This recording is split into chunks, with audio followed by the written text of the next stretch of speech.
Before I begin my introduction of our special guest speaker this afternoon, President Alexander has asked me to extend his sincere apologies for not being here today.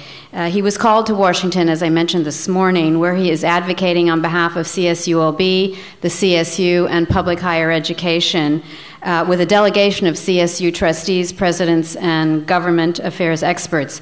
I know he is looking forward to watching Dean Chemerinsky's presentation on Beach TV, so beware, he will be watching. It is my great pleasure to introduce our keynote speaker this afternoon, who is one of our country's most prominent constitutional scholars. Erwin Chemerinsky is the founding dean of the University of California Irvine School of Law, the first new law school at a public university in California in nearly half a century. Dean Chemerinsky is an expert in constitutional law, federal practice, civil rights and civil liberties, and appellate litigation. He frequently argues appellate cases, including cases in the United States Supreme Court and the U.S. Courts of Appeals. In 2005, he was named by Legal Affairs as one of the top 20 legal thinkers in America. He has frequently been named by the Daily Journal as one of the 100 most influential lawyers in California. And in 2003, he received the President's Award from the Criminal Courts Bar Association and the Freedom of Information Award from the Society for Professional Journalists. Dean Chemerinsky is the author of 6 books and more than 100 law review articles in journals such as the Harvard Law Review. By the way, he got his law degree at Harvard, Michigan Law Review, Northwestern Law Review, University of Pennsylvania Law Review, Stanford Law Review, and Yale Law Review Journal, just to mention a few. Dean Chemerinsky writes a regular column on the Supreme Court for California Lawyer, the LA Daily Journal, and Trial Magazine, and is a frequent contributor to newspapers and other magazines around the country. He also serves regularly as a commentator on legal issues for national and local media. Dean Chemerinsky has held academic positions most recently at Duke University, USC's Gould School of Law, no relationship to me, and DePaul College of Law. Please join me in a very warm welcome for Dean Erwin Chemerinsky.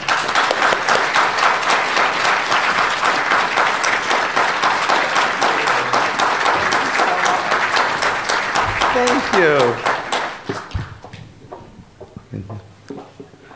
Thank you so much for the kind introduction. It's really an honor and a privilege to be here this afternoon. There's this wonderful week of activities. It's also great for me to be back in Southern California. I taught at the University of Southern California for 21 years and moved back at the end of last June to be the founding dean of the law school at the University of California at Irvine. I've discovered once again the 3 best reasons for living in Southern California: December, January, and February. Having been in Philadelphia last week, and I will now add March to that list as well. I always enjoy going back and reading predictions as to what life was going to be like in the early 21st century. Some, like 1984 and Brave New World, are quite apocalyptic. Some, like reading or watching Buck Rogers or Flash Gordon, are quite amusing. There's depictions of people being able to talk on telephones that weren't attached by cords, even telephones as wristwatches or shoes. There's also the idea that people would regularly be using picture phones, speaking to each other and being able to watch one another at the same time. There's depictions of people getting around with backpacks that were rocket-propelled, so there'd be no need any longer for things like cars, maybe even not airplanes. But as you read all of those predictions of what life was going to be like, curiously absent is anything like the internet, the web, email. The reality is that email, the web, the internet more generally, are very recent developments. Courts and legal commentators have tended to treat them as just another medium. That there was, of course, the print medium, and then radio developed, then television followed, cable and satellite developed from them, and then there came the internet. And there's the temptation to use the same legal principles, the same legal analytical framework for the internet and the web as used for all of these other media that preceded it. What I want to argue to you this afternoon is that the internet is in kind a different medium from all of the others that preceded it, that it requires quite different legal and analytical framework. And so I'm going to divide my remarks into three parts. First, and I think most importantly, I want to persuade you that the internet dramatically alters understanding of basic First Amendment principles regarding free speech. Second, I want to talk about some challenges this poses with regard to the First Amendment and freedom of speech. And then third and finally, and most briefly, I want to offer some concluding thoughts about where we go from here. I'll be honest and tell you I have a much better sense of problems than I do of solutions in this area. Well, let me start by talking about why I believe the internet isn't just a difference of degree, but a difference in kind.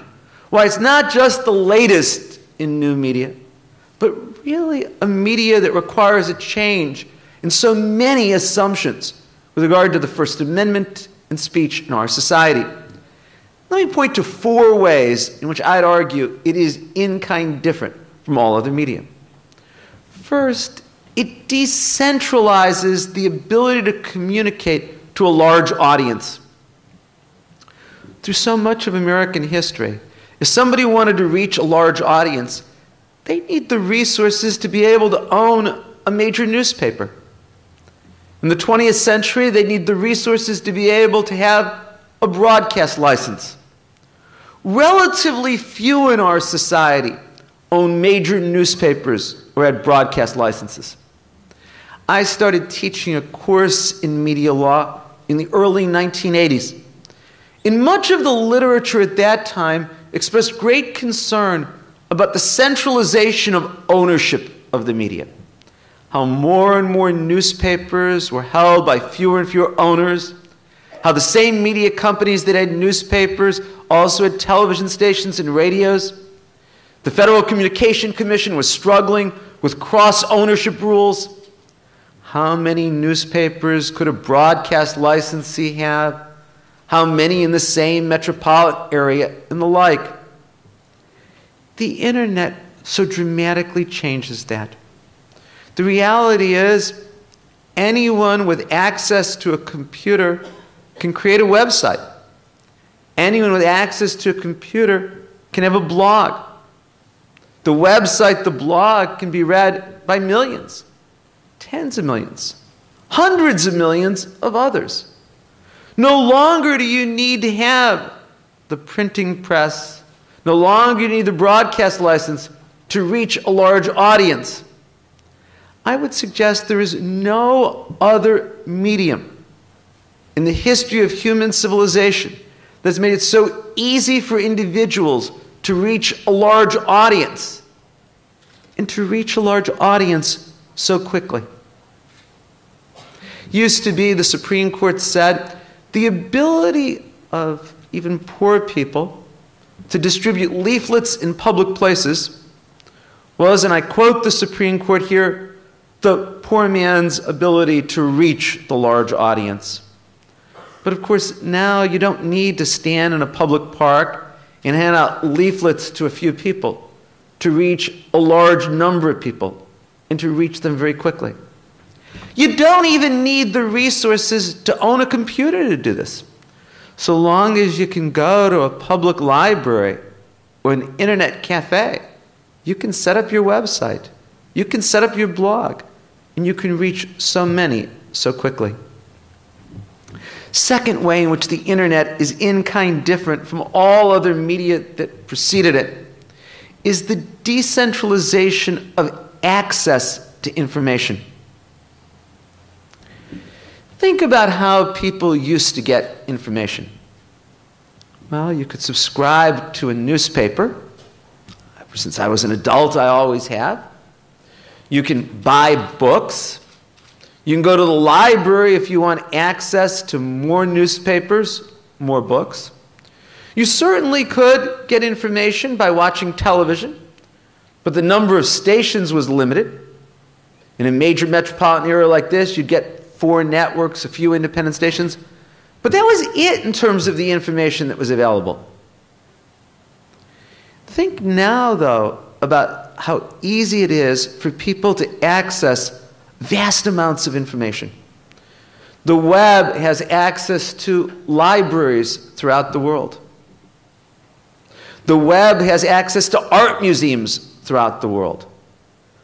Almost anything you might want to learn, there's at least some information on the internet about.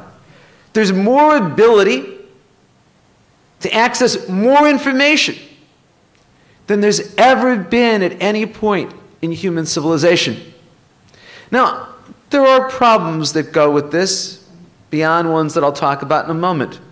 As somebody who's been teaching both college and law students for a long time, I realize that my students increasingly believe that the only research they ever need to do is that which they can find on the internet.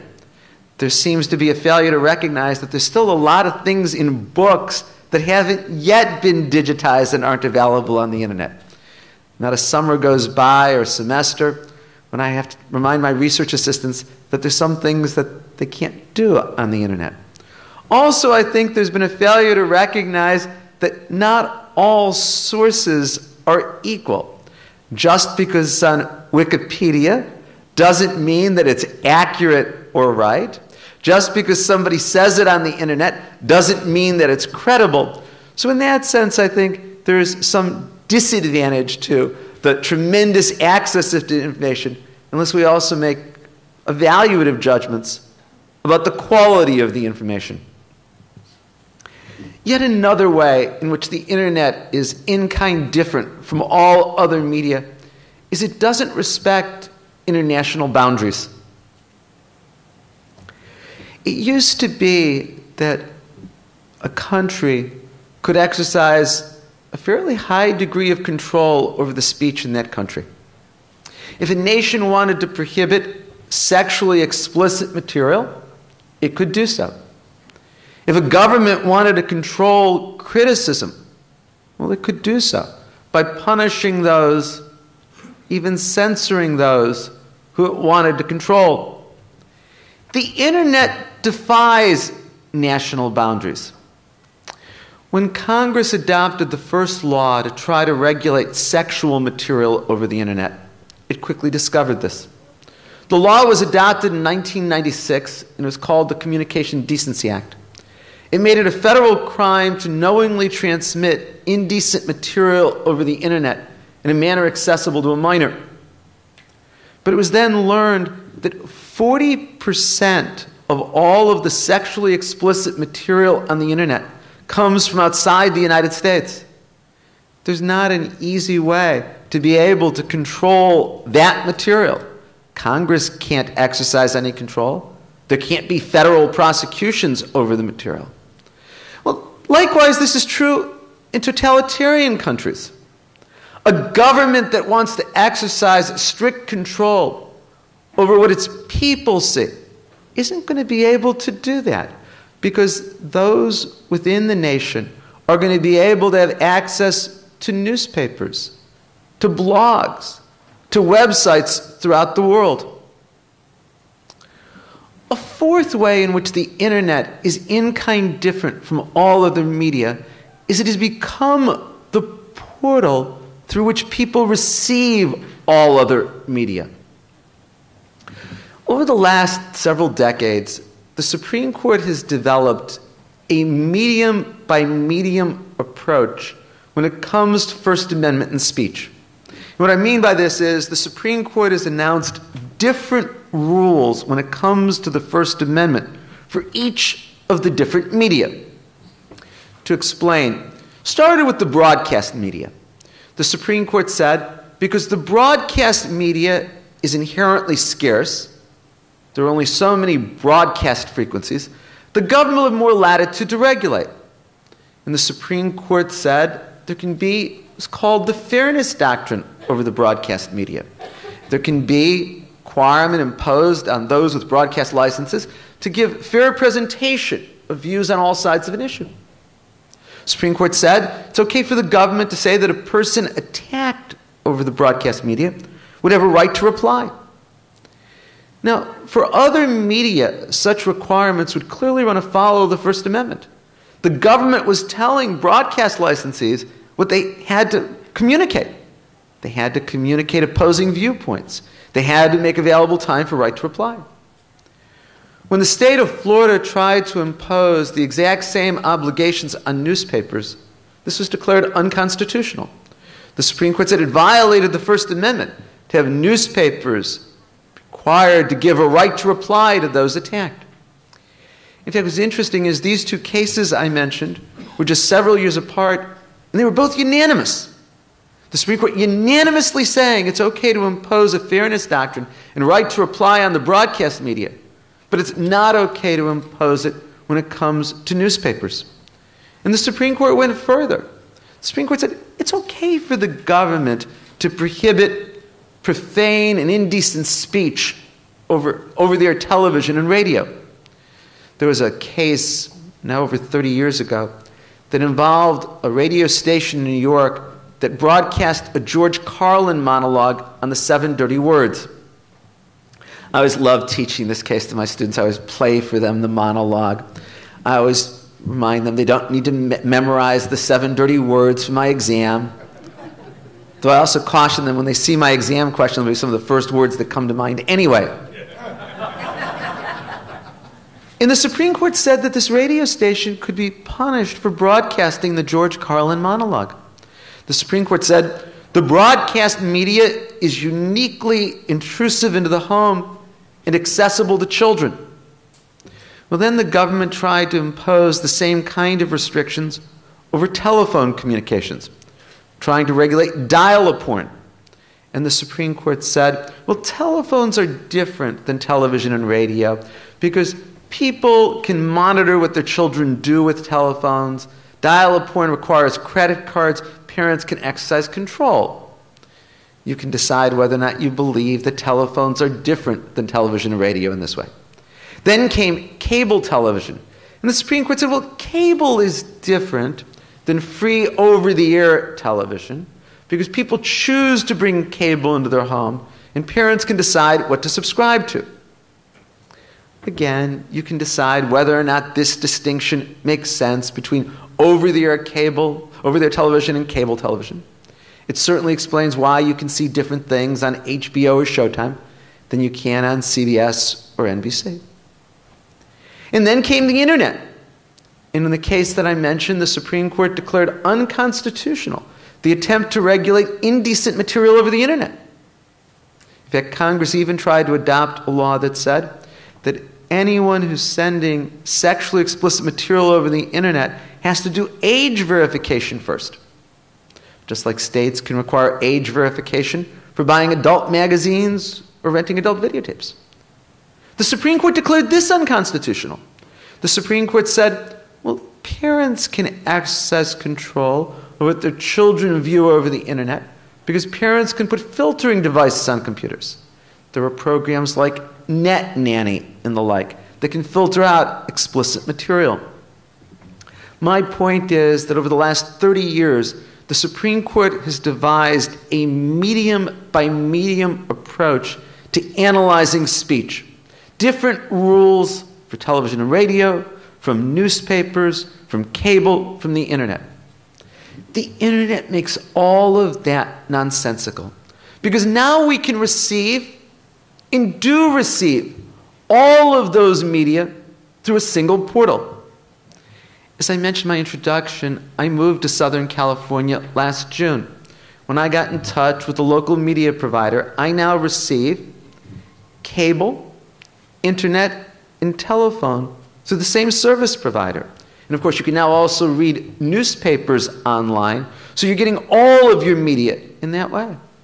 In fact, today, 85% of people receive all of their television through cable and satellite. Does it make sense any longer then to draw distinctions among media? Of course not. So in all of these ways, I hope I've persuaded you that the internet really does change things. And change things dramatically with regard to the First Amendment. Well, let me then move to the second part of my remarks, and I want to talk about some of the problems that the internet poses. Because while the internet has tremendous benefits, especially in decentralization of communication, of access to information, of limiting the ability of totalitarian governments to regulate speech, there are also some serious problems emerging with regard to the internet. Let me talk about these. One problem is its effect on traditional newspapers and traditional media outlets. And I don't think the relationship between the internet and these problems is nearly enough recognized, nor are the consequences nearly enough discussed. We are witnessing the end of many newspapers in this country, and if nothing else, the gutting of others. Just last week, the Rocky Mountain News, a 100-year-old newspaper in Denver, Colorado, closed. Just last week, there was serious speculation that the San Francisco Chronicle will close, and with it the San Francisco Examiner. That would mean that one of the major cities of the United States, San Francisco, would no longer have a major newspaper. Just last week, there was speculation that the Seattle papers will likewise close. We have seen here in Los Angeles the number of editorial staff at the LA Times go from about 1,200 to about 600. Well, what's the relationship of this to the internet? As people can get information for free online, there's ever less reason to read newspapers. As people can get newspapers free online, there's ever less need to subscribe to them. Circulation for major newspapers is decreasing, and decreasing precipitously. Even worse, from newspapers' perspective, the average age of readers is increasing. The youthful audience that any media depends on is no longer there for newspapers. I certainly see that with regard to my own children. My 25-year-old son, who's a third-year law student, reads several newspapers a day, but entirely online. And he usually does, though, through services that summarize the contents of the newspapers. The newspapers get no financial benefit from that. Advertisers are very cognizant of it. They know what's happening to circulation, and they know what's happening with regard to the demographics of circulation. So the initial response may be, well, newspapers may be a dinosaur, but they're being replaced by other sources. But there are things that major newspapers do that other sources of information don't do. Yahoo.com or Google.com with their news services are great at presenting headlines, but they don't have foreign bureaus to cover wars or foreign events. They don't have journalists to do long-term investigative reporting. It takes a good deal of financial support. I know this sounds abstract, so let me give you a concrete example. One of my colleagues, one of the founding faculty at the University of California at Irvine School of Law, is Henry Weinstein, who spent 30 years as a legal affairs reporter at the Los Angeles Times. When I heard that he was thinking of taking early retirement buyout, I immediately went to him and said, have you ever thought of being a law professor? Who better to teach students how to write or investigate facts? He spent a long period of time doing an investigative story, it was the LA Times, about a man here in Long Beach named Tommy Lee Goldstein. Turns out that Tommy Lee Goldstein was accused of a couple of murders that occurred in Long Beach. He was ultimately convicted of those murders. He spent 24 years of prison for those murders. Henry Weinstein was convinced that Goldstein was completely innocent. Now, there were no eyewitnesses to Goldstein committing the murders. There was no tangible evidence like DNA. There was no confession. What was there? Well, there were two witnesses who said that they'd heard Goldstein say that he'd committed the murders.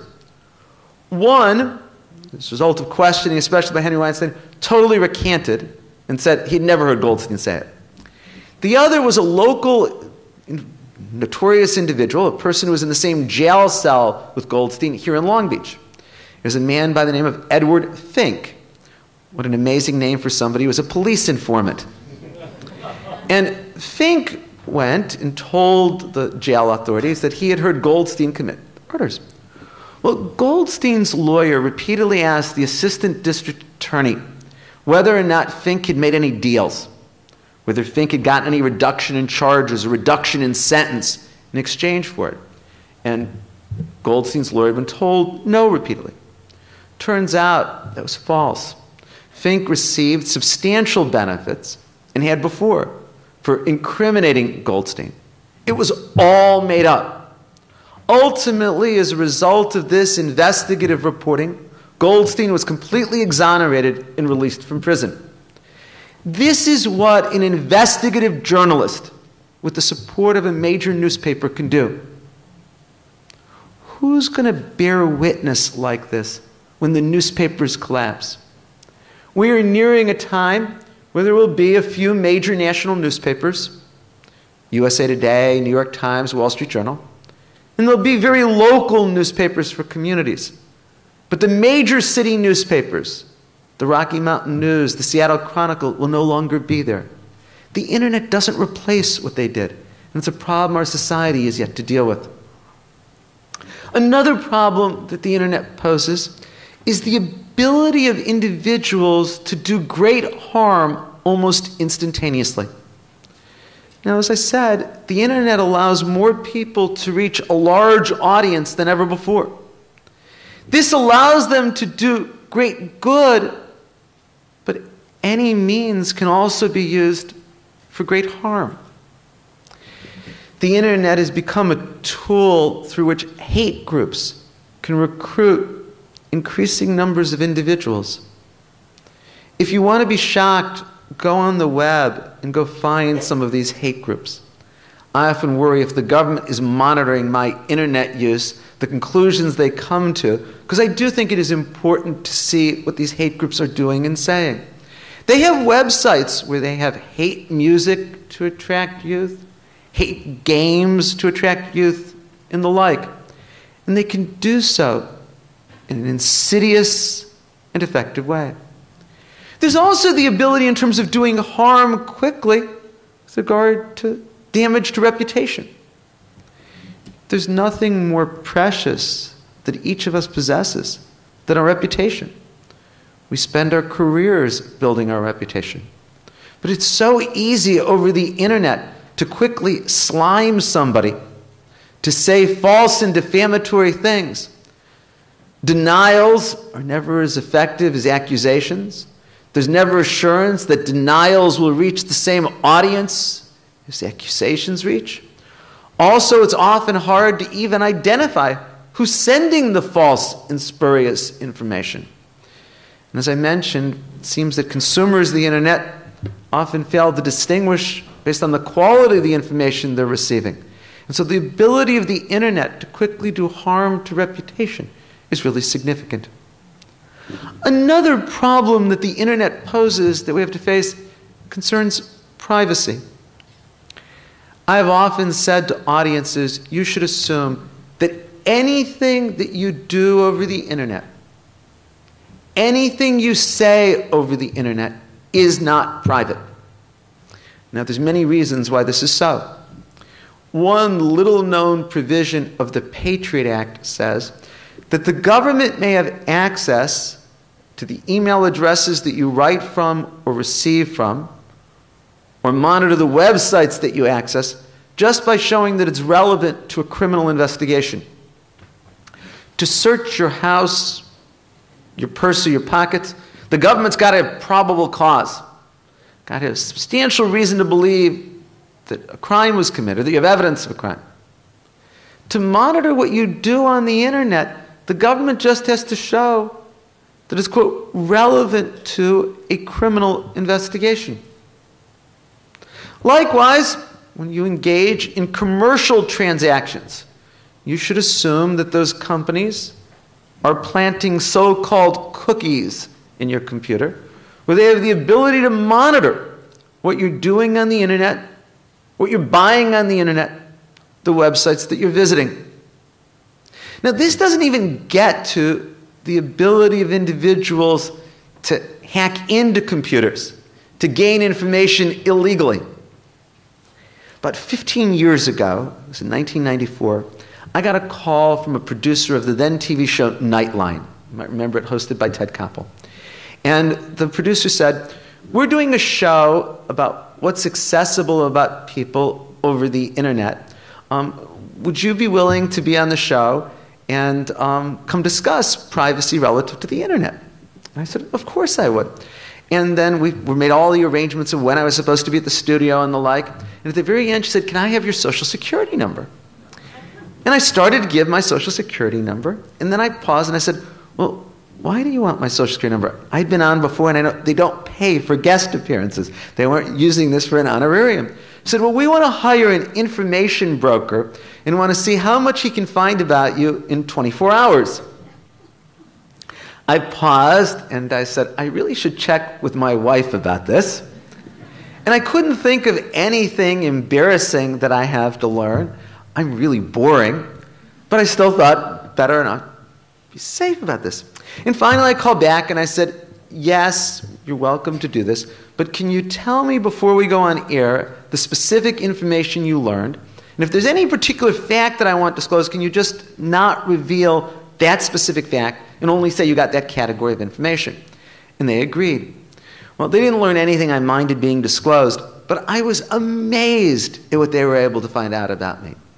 They were able to find out all the details about my house, the size of the house, the size of the lot, the swimming pool. And this was even before Google Earth let them get a picture of it on the internet. They were able to find out my voter registration. They were able to find out that I was previously divorced, the terms of the divorce settlement, and the like. And they just rattled all of the kinds of information they got wrong. And then the information broker said, this is just from legally available sources of information. He said, if I wanted to, without much trouble, I could have gotten access to your medical records, your tax information. He said it wouldn't have been legal, but it wouldn't have been an obstacle. The internet has so many benefits in terms of information, but I think we easily forget all of the adverse consequences in terms of privacy. There's a fourth, final adverse consequence to the internet that I want to talk about, and that's its vulnerability to attack. The internet, by virtue of inherent centralization, makes us more vulnerable to attack than we've ever been before with regard to information. I mean, it used to be to take television off the air would require going and destroying a number of different transmitters from various broadcasters. To keep newspapers from being able to publish, you'd have to go, if you were a terrorist, and blow up a lot of different papers and plants. But the internet is so much more vulnerable to that. Think of viruses that are quickly transmitted from one computer to another that at times have brought down the internet and at times come close to even larger catastrophes. Think of what a terrorist could do if a terrorist could disable the internet in the United States for even a short time. The banking system would collapse. The credit system would collapse. Sales would collapse. Think of every time you go into a store and use a credit card or an ATM card, and how quickly they're able to verify the transactions and go forward. What would happen if the internet, if communications were destroyed?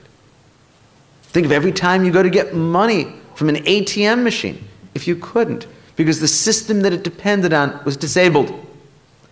I was surprised in preparing for this talk, looking at the law review literature on the internet, how very little discussion there is to the vulnerability to communications, to the economy that comes from centralization. Well, I said, having talked about how the internet is different, and having talked about the problems this poses, I want to conclude with a couple of thoughts towards solutions. One is the most obvious, the need for new forms of legal regulation to deal with the new media. We can't simply assume that existing forms of law will be adequate. That's what Congress, regulators, courts have done. Take traditional principles and simply apply them to the new media. That doesn't work. We have to go back and rethink so many legal principles. I mean, just in terms of what I've talked about. We need to rethink the principles of scarcity that regulation of broadcast is based upon. We need to rethink how we control and regulate sexual material, especially over the internet, given that over 40% of it comes from outside the United States. We need to think about how do we hold people liable when speech over the internet can so easily be anonymous and impossible to trace. We need to think about how to have a mechanism for even quick injunctions of speech. Traditionally, the worst form of regulation of speech was an injunction. Traditionally, injunctions weren't allowed as to defamatory speech. But that's starting to change and probably will need to be changed. The reality is, because the internet can do such harm so quickly to people, there's got to be a way to get false speech off the internet, and off the internet relatively quickly. We do need to think of ways in which we're either going to salvage newspapers or find alternatives to newspapers for the essential services that newspapers provided. The other part of what I wanted to say about solutions is likely to be much more controversial. I think we need to talk much more about responsibility when it comes to speech than we ever have before in our society. We as a society are used to talking about rights. The Constitution is about rights. Understandably, the Constitution is not about individual responsibilities. Why is this? Well, the Constitution was written to create a government and limit government power. It wasn't focusing on individuals and what they can do. Any government-enforced responsibilities are inherently a limit on freedom. That's a reason why we're reluctant to put in the Constitution, even to put into law, responsibilities. Now, I am not suggesting here by responsibilities that they should be responsibilities enforced by statute or ordinance or courts. I am saying, though, that I think that the internet, because of its power to do harm, requires that each of us think about the responsibilities of speech. Let me give you easy examples of this. Facebook. I don't know how many of you here have Facebook pages. I'm not going to ask for a show of hands. But I will tell you, and I know this to a certainty, that if you apply to law schools, probably to other professional or graduate schools, they will go and read your Facebook page. Only put on your Facebook page what you want law schools, graduate schools, professional schools to know about you. Employers will read your Facebook page. There seems to be something about the culture of Facebook that it's okay to put anything there. That's just part of speech. But the need to be responsible, the need to think about the audience becomes so much greater. There is the ability, as I said, to do real harm to people through what's put on the internet. We saw the instance of a mother who caused a teenager to commit suicide by what she wrote under a pseudonym about the teenager. We constantly hear stories of children, young adults, saying scurrilous, false things about others and doing enormous harm to them. Well, where is the talk, amidst all the discussion of rights, about responsibilities with regard to speech? To put this another way, as the internet has given each of us the ability to reach an unprecedented audience, don't we have to start talking about the responsibilities that come with that power as well? Now, I am very deeply distrustful of those who want to regulate the internet through law. I think the benefits of the internet as a medium far outweigh its costs. I don't think it's coincidental that every Supreme Court case about the internet has declared government regulation about it unconstitutional. And I'd conclude, as you think about the internet, to ask you to remember the words of the late Justice Louis Brandeis.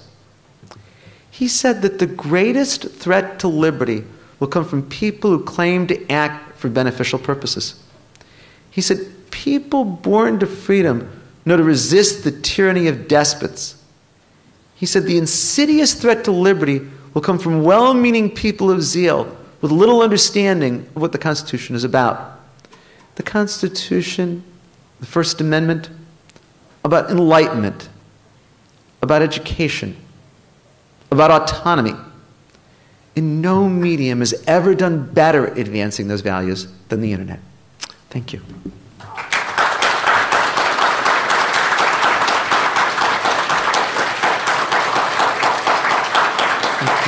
Thank you.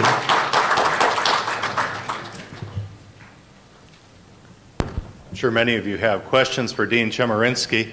We're going to have there were some cards that were left along the aisles here, and hopefully if you heard my announcement at the beginning, some of you might have already written questions down. If you'd still like to do that, people are going to be handing more cards around.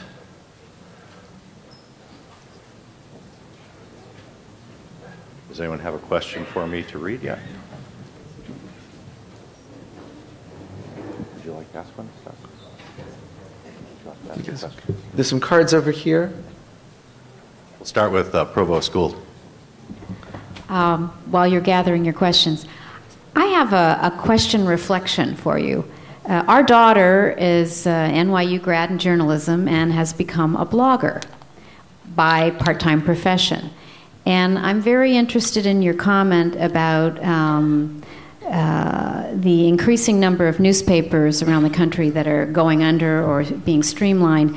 And I wanted you to think about the possibility of a positive outcome. I'm not trying to be too optimistic, but the possibility of a positive outcome of bloggers becoming, in ways, serious investigators by the nature of their taking this new medium so very seriously, because I certainly see that with my daughter's generation. Do you think that's possible?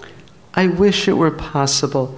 I think what blogs are very good for is expressing opinion. And so I think blogs can easily replace the op-ed pages of newspapers. I think blogs are not well suited to the kind of factual investigation that requires a reporter being supported for months to look in facts. I wonder if, going back to the 1970s, if Woodward and Bernstein had just had a blog, whether or not they would have had the resources to be able to pursue and uncover the Watergate cover-up. I know that just bloggers don't have the resources to uncover some of the fraud that went on in the tobacco industry and the marketing of cigarettes that journalists won awards for. Or a Los Angeles Times reporter just won a major award for investigating the Service Employees Union and the corruption within the SEIU. I don't think that bloggers generally have the resources to be able to do that. If you think of newspapers being able to keep a reporter on payroll without writing a story for months to do a single investigation, who's going to support the blogger to do that? The advertising revenue doesn't do that if the blogger is not producing on a daily basis, and relatively few bloggers are able to, at this point, make it based on advertising revenue. There are some notable exceptions to that. I mean, the Huffington blog would be an exception to that. But generally, even there, what's on the Huffington blog? It's op-eds. It's opinion. Blogs are so well suited to that. They're not well suited to intense fact investigation. Bloggers don't go and run foreign bureaus. Bloggers aren't there to see what goes on at Abu Ghraib. So those are the things, and I really put them in the phrase that I intentionally chose, bearing witness. I think reporters can be there. Reporters can be at the front lines, like Edward R. Murrow was during World War II. Bloggers aren't going to be there. And that's not to put down blogging. I mean, I have very mixed feelings about blogging. I think the main problem with blogging as a form of communication is it's unedited. There's no selection process.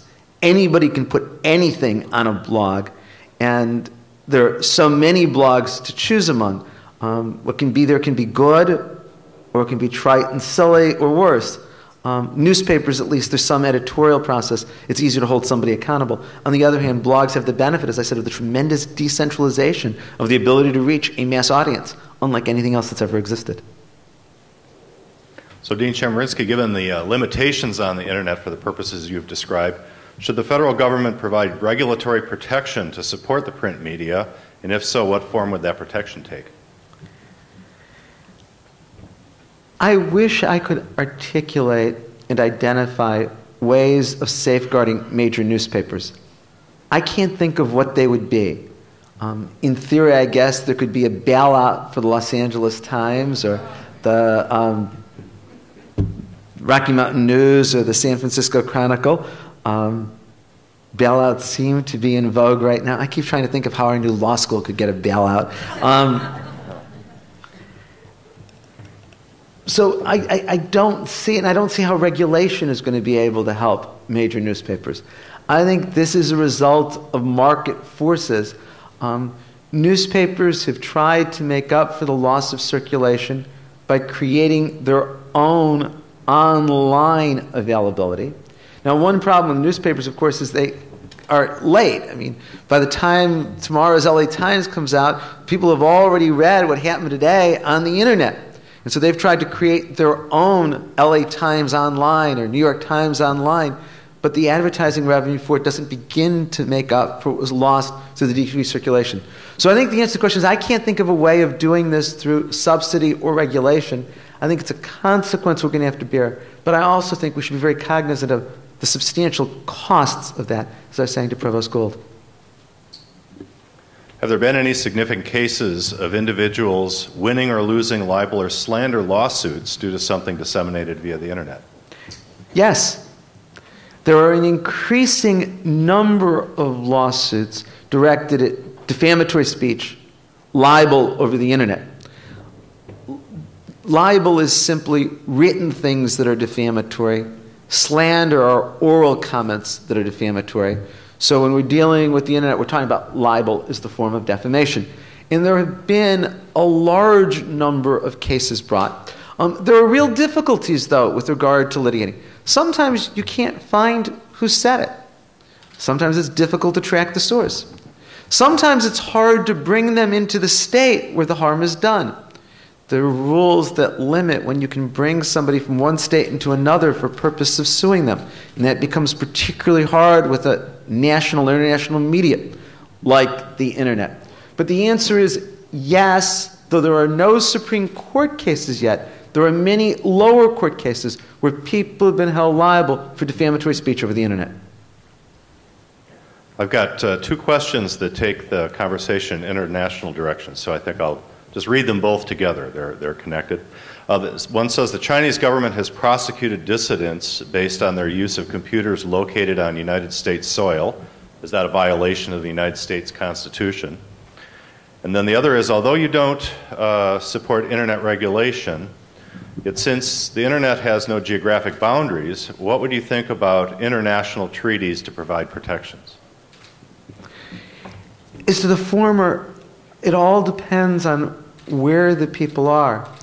China has the authority to prosecute people who are in China doing things that violate Chinese law. China can't prosecute people who are in the United States for violating Chinese law. So what we mean by United States soil there becomes somewhat ambiguous.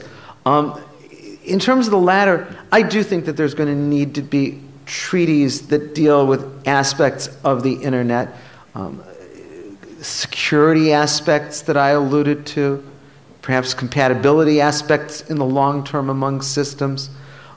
So yes, I think that there will need to be treaties that develop, that handle this brand new media. Do you think the power of traditional media is being especially diluted by the rise of social media? Facebook, etc.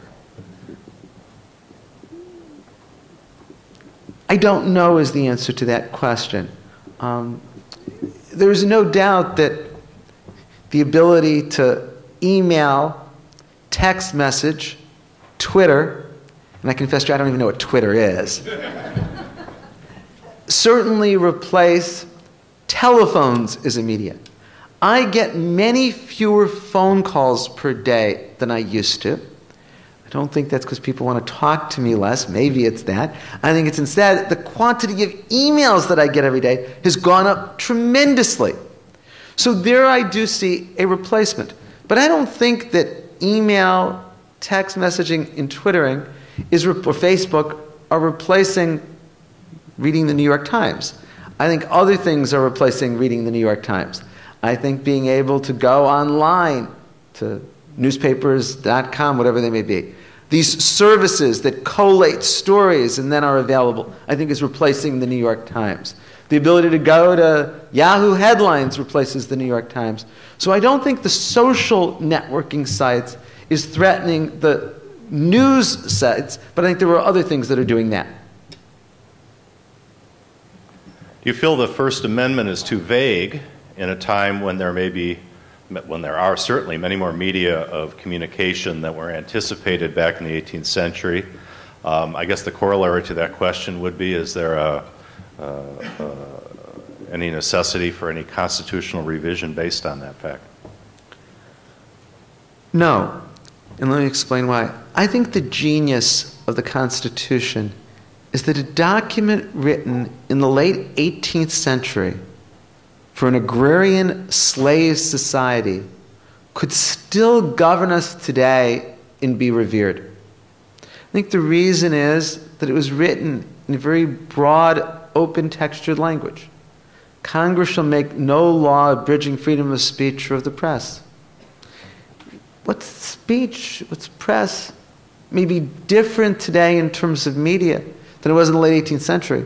But the concepts of free speech and free press are the same. The late, great Justice John Marshall, early in the 19th century, said, "We must never forget that it's a constitution we're expounding. A constitution meant to be adapted and endure for ages to come." And I think it's great that the Constitution is written in that kind of, to use your word, ambiguous language that can be adapted. I don't like the idea of a constitutional convention, because I don't think if we had a constitutional convention, we'd do a better job than the language of the First Amendment with regard to speech. I think if we had a constitutional convention, I think it would immediately devolve into each interest group fighting over how they can capture the language of the Constitution to serve their own interests. There's nothing wrong with that inherently, other than I think that it's unnecessary, and I don't believe we do any better. In defense of the First Amendment, obviously popular in this audience. The recent election of President Obama has produced many internet hate messages. Some seem close to treason, some threatening his life. Is there a way to prosecute these sorts of threats to people? The Supreme Court has held that so-called true threats are not protected by the First Amendment. The key question is, what's a true threat? The Supreme Court has not done much to clarify. The lower courts have said if it would cause a reasonable person to fear for his or her safety, it's a true threat and not protected by the First Amendment. And the key case here on the West Coast from the Federal Court of Appeals is a great one to talk about with regard to the internet. An extremist anti-abortion group ran a website. And on the website, they published the names of doctors and health professionals who they believed were involved in performing abortions. They also listed the names of women who were seen going to these facilities. Now, in reality, some of these doctors and health professionals were providing women's health care, reproductive health services, and weren't performing abortions. Some of the women were going to the facilities to receive reproductive health care, but not abortions. But nonetheless, their names were listed. And they were presented in such a way that clearly praised those who had killed some of the doctors and health professionals for performing abortions. The question was, could those who were running this website be civilly sued for money damages? To be more specific, the question is, should this be regarded as a true threat? And the United States Court of Appeals, the Ninth Circuit, which is the Federal Court of Appeals for this area, in a 6-5 decision, said that it was a true threat and they could be held liable. shows how close the question is to what's a true threat. So the answer to your question is, if what's said about President Obama is perceived by the reasonable person as a threat to President Obama's safety, if it's a true threat, then it can be punished. You've expressed some doubt about the ability of sites like Yahoo.com, Wikipedia, etc., to replace the research abilities of traditional newspapers. However, in the beginning of newspapers in this country, they weren't always noted for their accuracy or for their persistence in uncovering deeply investigative journalism. So the question is whether in the early days, where we're still unsure where this direction might go, if there might still appear, as there did in the maturation of print newspapers, if there might be an equivalent maturation on the internet and new types of investigative journalism to replace the old. Newspapers to this day have inaccuracies. In fact, next time you go to the grocery store, look at some of the newspapers at the checkout counter and the headlines and see how many you think are accurate among them. So the fact that it's on paper doesn't mean that it's inherently more likely to be accurate than if it's digitized and online. But the thing about the internet is it lets anyone put anything out there. I cannot tell you the number of times I've had student papers cite to things on the internet that just were wrong. But the fact that there's somebody who said it, well, that seemed to be good enough. As I mentioned, I've been troubled that my students seem to treat anybody with a blog the same as the greatest expert in the field just because they all say it. Wikipedia is wonderful. I confess I look up things on Wikipedia.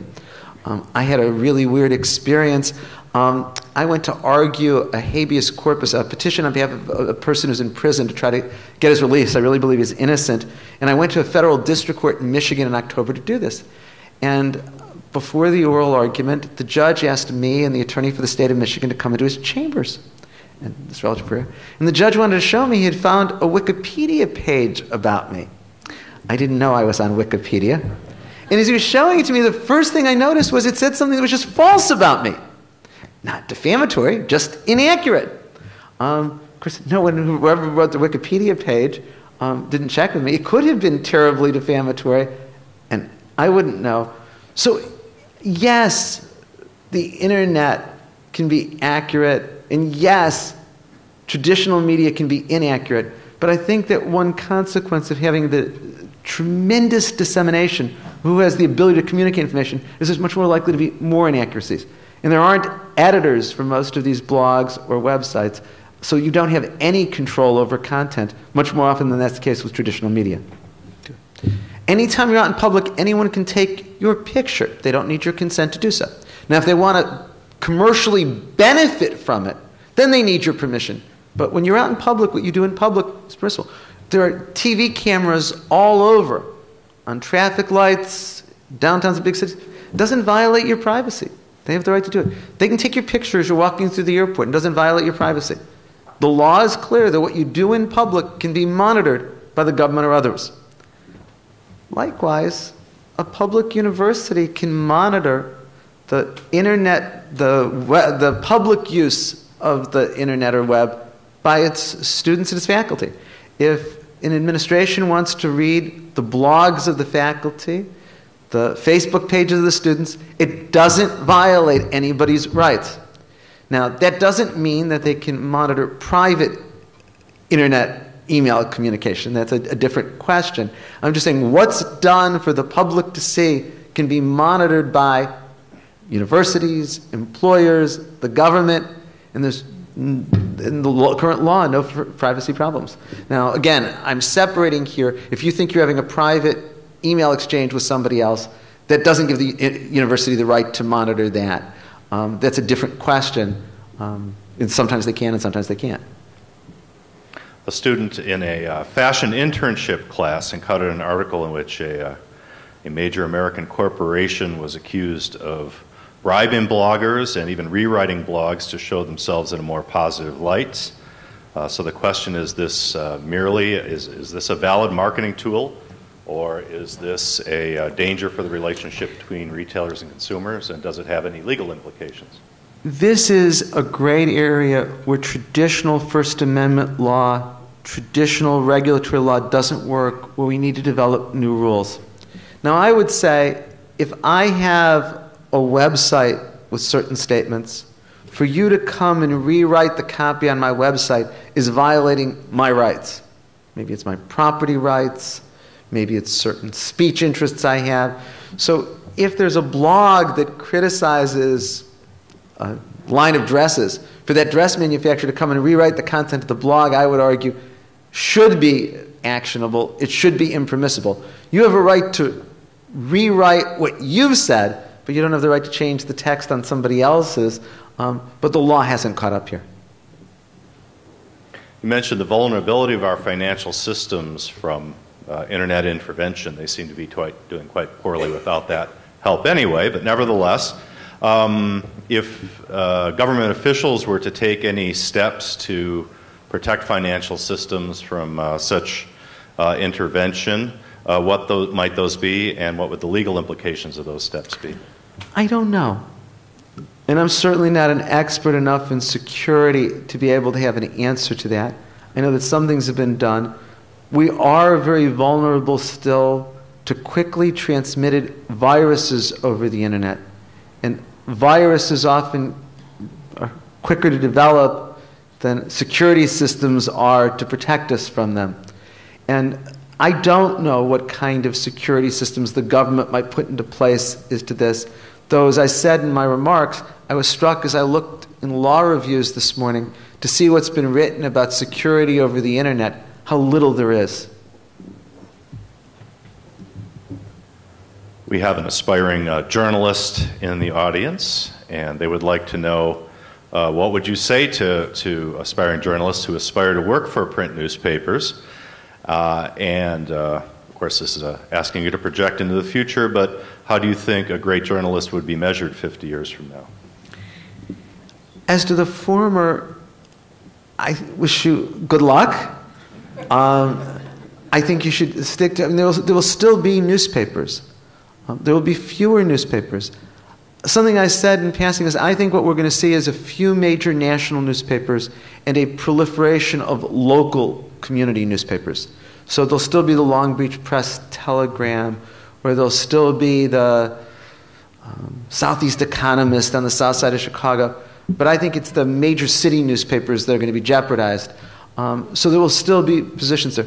There will be many more positions for you working for internet-based media, whether it's in the entertainment industry, TMZ, or Slate, or the like. So when I say good luck, there really are going to be positions. There's just going to be very different positions than somebody graduating from, say, journalism school 25 years ago would have seen. I think in terms of your latter question, and I feel strongly about this, what's good journalism today is the same as it was 50 years ago, maybe the same as it is in 50 years. I think that the best journalism is informing people of things that they couldn't otherwise learn. It's got the facts right, and it serves an enormous public benefit through education and information. And I don't think that changes, and I don't think it's going to be different in 50 years. I just think the media will be very different in 50 years.